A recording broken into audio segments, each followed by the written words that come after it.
This message comes from our 2021 lead sponsor of NPR Music, State Farm. To celebrate their surprisingly great rates, State Farm invites you to discover the surprisingly great genre Bubble Grunge, a 90s fusion of pop and grunge that's as fun as the name itself. Like a good neighbor, State Farm is there.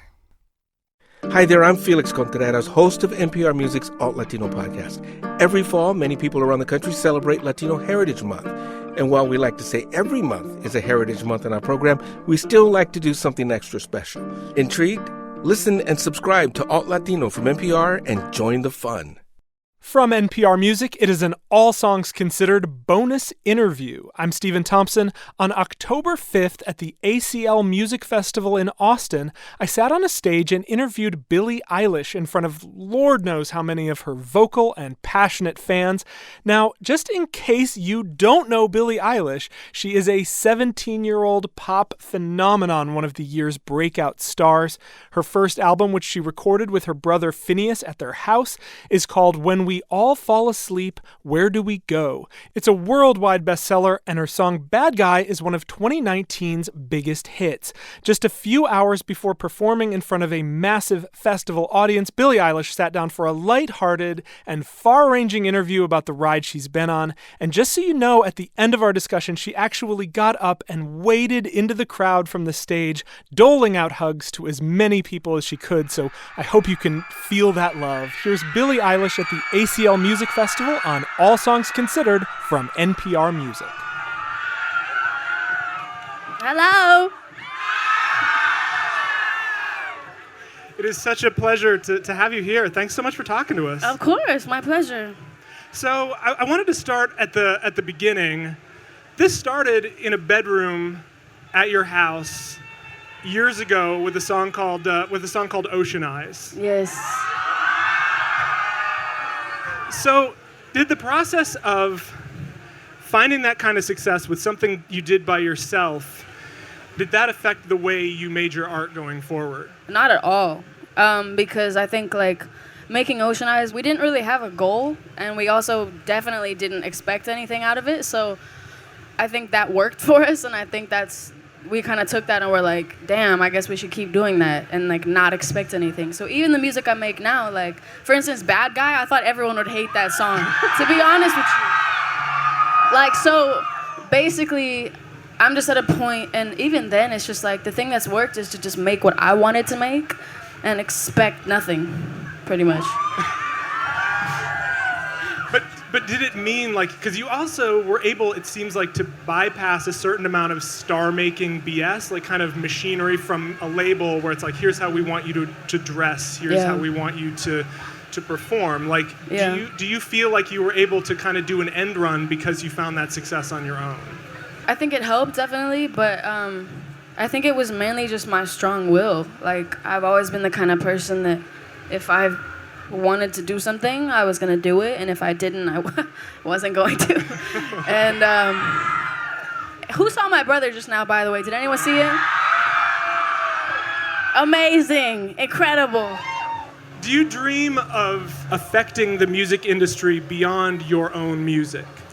I never thought about it until somebody said that I was doing it already. Mm-hmm. You know what I mean? Because I hear a lot of the time, you're the anti-pop or you're breaking all the rules, you're doing this, but I didn't mean what what rules am I? You know what I mean? I feel since the beginning I wasn't trying to break a rule. I wasn't trying to dress a certain way. I just wore what I wanted to wear, and I made the kind of music I wanted to make, and it was taken in this way that was so different than I meant for it to be, but it was almost cooler because now it's this view of yeah, she's paving the way for new people who want to do something else, and fuck yeah, I'm so up for that. Not my intention, but I'm gonna roll with it.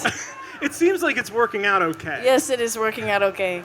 Who do you want people to hear? Who are artists coming up that you want people to hear next? Does anyone know an artist called Melly? Because I think she's pretty cool. Mm-hmm. I think Tierra Whack is God. Sabrina Claudio, my baby. Yeah. I guess one of the questions I'm sort of getting at is you have a certain amount of clout that you, like, I'm just saying, if I pissed you off in this interview, right, you could go I on. could ruin your entire life. Go on Twitter. It's fucked up. And have me destroyed. It's fucked up. So please don't. It's a lot. You know what? It's a lot of power. So you have already been seizing your platform to do work for Global Climate Strike. Mm-hmm. You've done stuff about veganism and about mental health. Can you talk about that and just kind of issues that are near and dear to your heart? Well, for instance, like the tour that actually went on sale yesterday, that tour, which is like next year, basically we're doing as much as we can to make the tour pretty green. So, for instance, we're taking somebody that works for this company called Reverb that kind of is just coming with us to like make sure we're doing everything in the best economic way as possible. So like there's no plastic straws allowed anywhere. Everyone's gonna bring their own water bottles. There's like recycling bins everywhere. And what's the carbon offsets? So because I have to fly everywhere and I can't not, and flying is really bad for the environment, we're doing this thing called carbon offsetting things. I don't know how to put it. I sound really stupid, but it's good for the environment, I think. So speaking of the mental health advocacy work, like you've had opportunities to talk to teenagers who've been through some of the stuff that you've been through, because like for those who don't remember, for those in the crowd who maybe are a little older, I've talked to my kids about this. Being a teenager is garbage. It is a terrible, terrible thing to be. But it also rocks though. Like you're young, bro. Young is so cool. But it's like 11, 12, 13, 14, 15, worst years of my life. All of them. What advice do you give to kids who are going through that stuff now, who are listening to your music and just need a reminder that it gets better? Well, I said this recently. When this was all starting, I was probably in the worst headspace ever. I was like 13 when Ocean Eyes came out, and then 14 when I started touring, and then 15 when it got really big, and then 16, and then it was like brutal, and I was miserable, and I hated doing it, and I hated touring, and I hated press, and I hated everything. And like all I can say is be patient.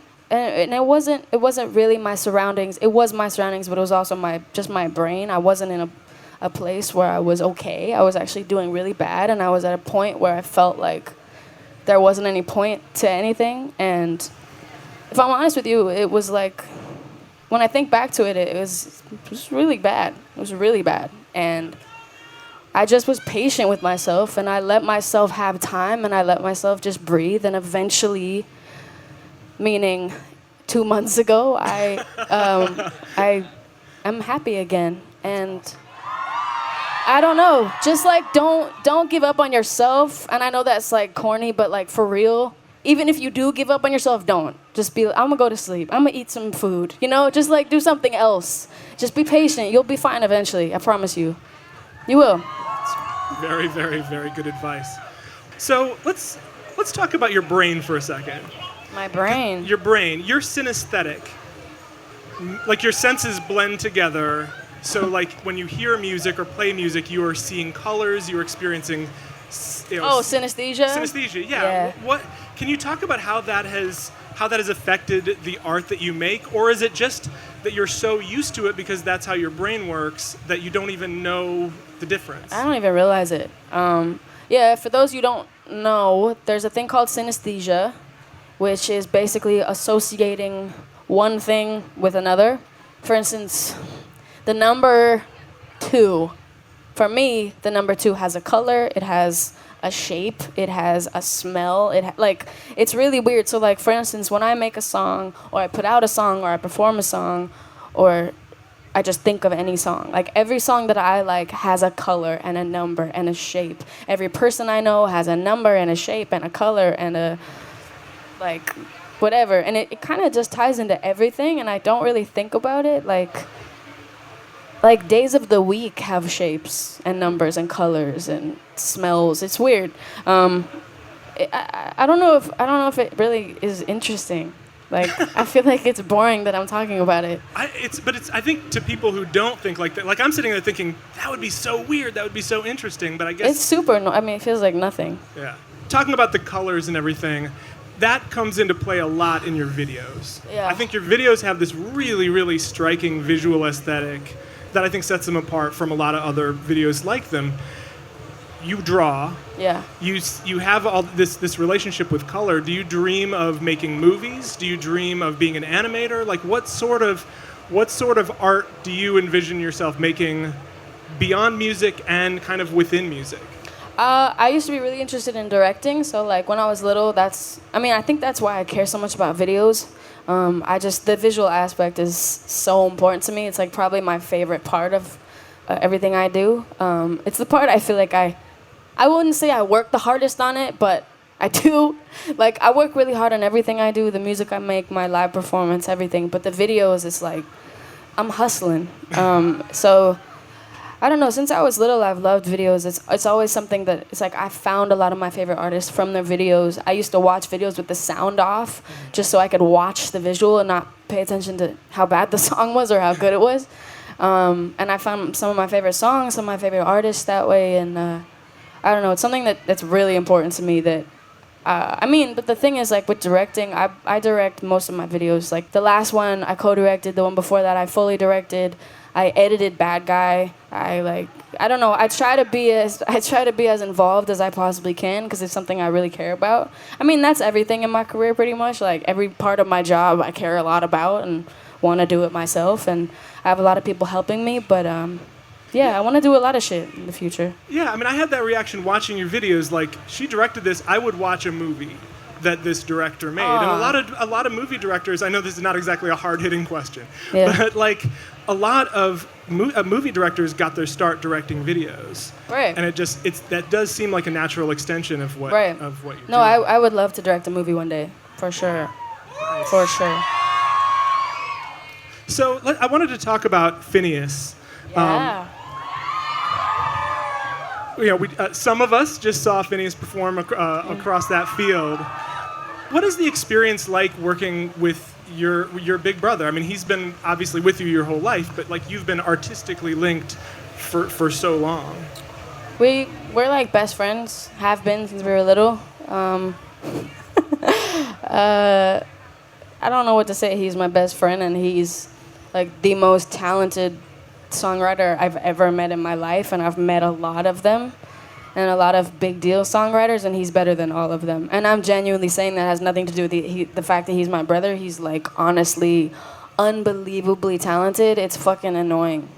It's so annoying. He's so much better at writing music than I am. Swear to God. He's my best friend though, so it's cool. Yeah. So, I mean, I know you're not thinking about your next album, but you made this album. Maybe you are. Maybe you are.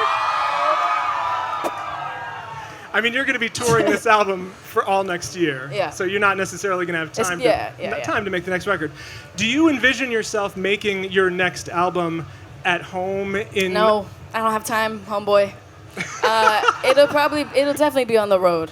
Okay. And the thing is, like, for When We All Fall Asleep, Where Do We Go, and Don't Smile at Me, those two, like, we weren't in a place where we could write on the road because we just weren't used to it. We weren't, like, happy on the road, and we were also working the entire time. And so we only made those two projects at home because it was the only way we knew how. But I think me and Phineas are both at a point where we're gone so much, and we have a schedule that is not as horrible anymore. And, you know, we have some days off now, which we used to have zero. And, like, for instance, on Sunday, we're going to the studio and finishing up a song. But, yeah, I think the next album will fully be written on tour. Interesting. Yeah.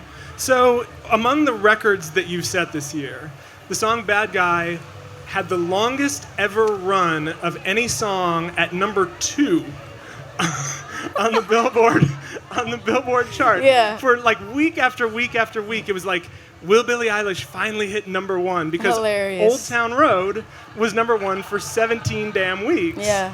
I know that like mattered to your people because I kept hearing from your label about it. I didn't give a fuck. I didn't even know. Like, I didn't even know. Like, bro. And then paparazzi follow me around the airport like, how do you feel that Lil Nas is number 1 and you're number 2? I'm like, I don't give a fuck. Let him live. Damn. Like, why can't he have a number 1? You know what I mean? And then when mine went number 1, I was like, cool. Like, what? Like, listen, I'm so grateful for it, but it's so not about the numbers, yo. It's about y'all. That's who it's about. So I'm not worried about the numbers. I could be fucking 110 on the charts, and I don't care. I could not even be on the charts, and I'd still be happy, you know. But I don't want to seem like I'm ungrateful. I totally am. It's so cool. So we're just about done here. We've just about filled our time. I did want to ask you, because it's really interesting, like reading about your parents and how supportive that they've been of you on the road and touring with you. How has that been? Because I think there are a lot of teenagers who would, like my kids would, dread being around their parents that much. No, they wouldn't. No, they would not. I don't know. I love my parents. I mean, it's not like I never get sick of them. They drive me insane, but I love them, and for my entire life, they've been supportive, and like I was raised homeschooled, and their like way of parenting was no consequences.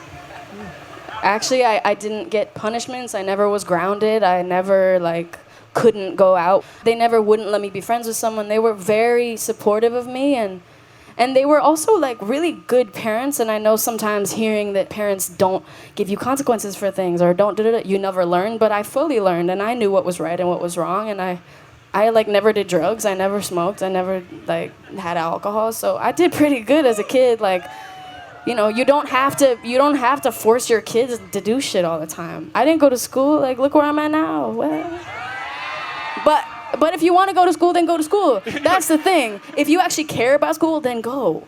But if you have a whole idea of what you want to do and school has nothing to do with it, then there's like no point. Sorry, parents. I'm sorry. But go to school if you want to, though. I know. You said what? Oh, she said this parent approves. Nice. I approve. That's very cute. So one of the last things that my bosses told me at NPR before I headed out here, they were Who's like... your boss? Well, just, you know, like people at NPR. You know, You have multiple bosses? I have multiple bosses, man. I'm way down the food chain. So are you familiar with Tiny Desk concerts? Yeah. Okay. If it works out with your schedule, we would love to have you come and perform a Tiny Desk concert. You can say no later. I don't even know my schedule, so you gotta ask my team. I'm down. Fuck it. Y'all want me to do that? Okay, I'm going to forward that scream to her people.